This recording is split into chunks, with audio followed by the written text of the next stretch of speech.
Арцад лагшрын хотхны Б блок 12 давхрын 50-197. За ороод коридор хэсэг.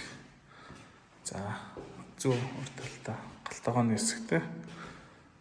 За эндээ болонгот том өрөөнд байрлаж байгаа. Том өрөөнөөс балконтой оройны нар тусна.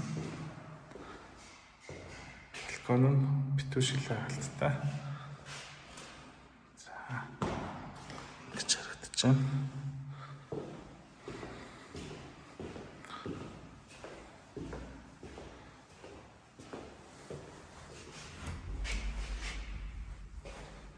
За эндээ унтлагын өрөө.